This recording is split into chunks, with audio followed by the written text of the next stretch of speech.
Alright guys, welcome back to the mummpong tutorial, and after we've already explained all the rules and techniques which belong to mummpong, let's talk a little bit about what mummpong constitutes beyond the actual playing part. So, when mummpong was invented back in the old days, its inventors created a philosophy. They wanted mummpong to make people come together, to make people connect, and to make people share their passions. So how did they do that? That is actually a really good question. And of course, it all begins, as we are finance people, with counting some numbers. So before playing, the people who want to play will be allocated into different teams, and each team gets one of these Stempelkarten, which they are called in German. There's no appropriate English word for it. And before the first game, the referee will collect the Stempelkarten of the two teams which are playing at his table and write down all their names. First their team name, in this case it's the finalizers, and next the names of the players, silver, rosé and dry, and the LCs, which is really important. So write down the LCs. Why it is so important to write down the LC names correctly will be explained later on in this video. Once the referee has written down all the information of the different teams, they can start playing, and for each point they're making, the referee will note it down on their Stempelkarten.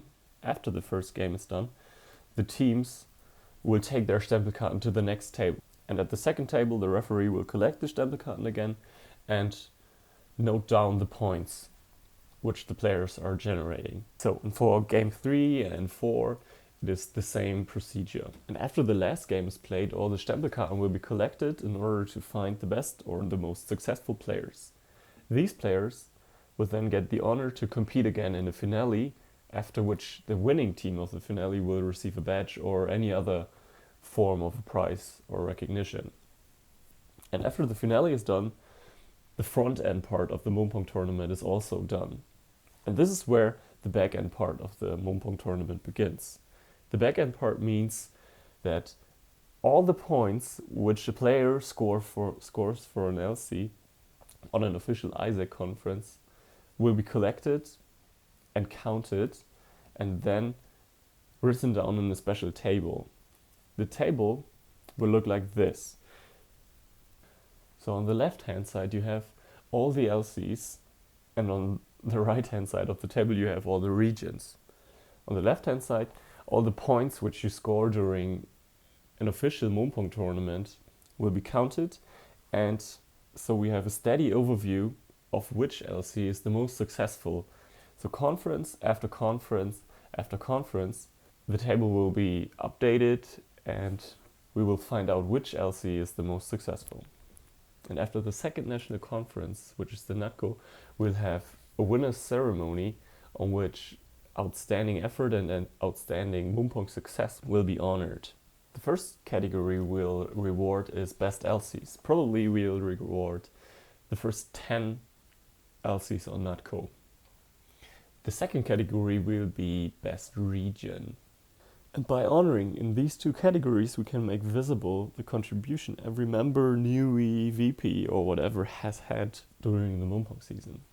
In the first step, every NUI on NICO, every VP on NATCA, on National Conference, every member on Regional Conference contributes to their LC succeeding in the LC ranking. By the second category of Best Region, we'll have each LC again contribute to its region succeeding in the ranking. So by these two aspects we can make visible the contribution each member, each individual of finance and ISAC has during its term, and this probably makes mummpong the most perfect functional game which has ever been invented.